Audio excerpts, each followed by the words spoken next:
Pour moi, la figure même de la compagnie, c'est la figure de l'internationalité.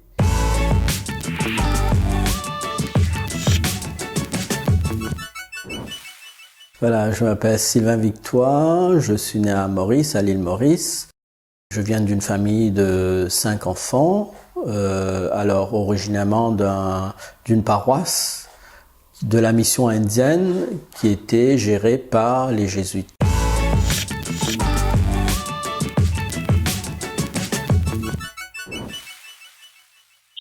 Pendant la messe, c'était un jésuite qui célébrait et il y avait la lecture de Matthieu 25.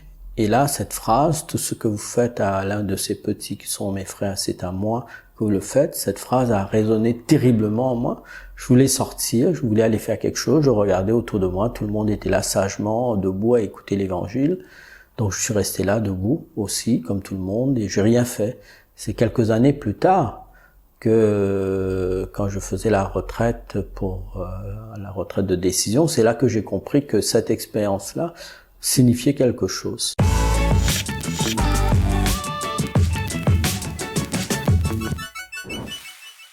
Ma mission aujourd'hui, c'est un peu la mission des exercices, de l'accompagnement spirituel, de donner des retraites, de donner des formations spirituelles, et à Maurice d'être responsable au sein de l'Institut Cardinal Margéo, l'Institut de formation de notre diocèse, d'être responsable de toutes les formations de spiritualité.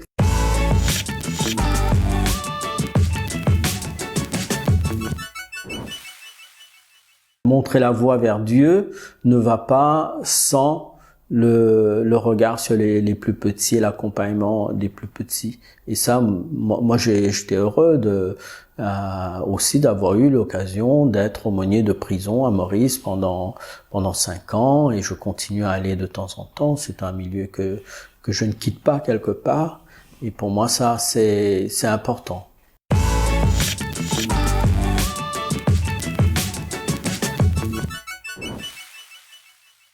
Pour moi, Jésus, c'est ne pas être sédentaire.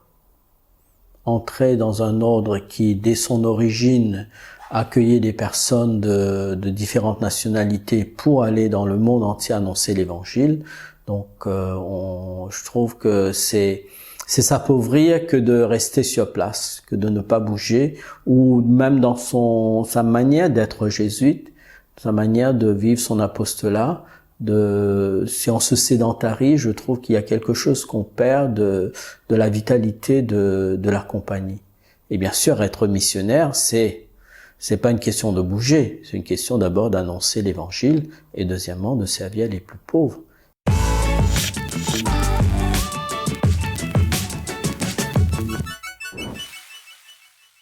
Ce que le pape a fait, c'est de décréter que le 3e dimanche du temps ordinaire sera comme dimanche de la parole.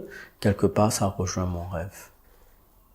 Je crois que c'est ce que j'ai toujours désiré, voir dans l'Église, une Église qui s'appuie, qui vit de la parole de Dieu et qui s'appuie sur la parole.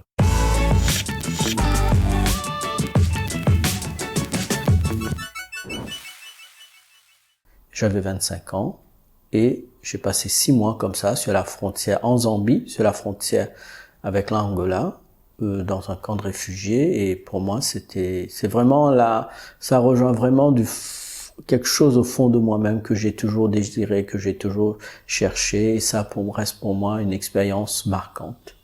Leur dire simplement que voilà, je suis là avec vous, pas plus que ça. Et pour moi, ça me marque, jusqu'à aujourd'hui, ça reste un de mes grands souvenirs de la compagnie.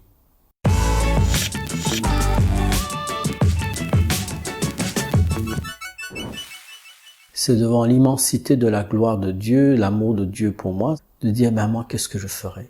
J'apprendrai à d'autres à aimer Dieu. Ce sera ma manière de dire merci à Dieu pour son amour pour moi.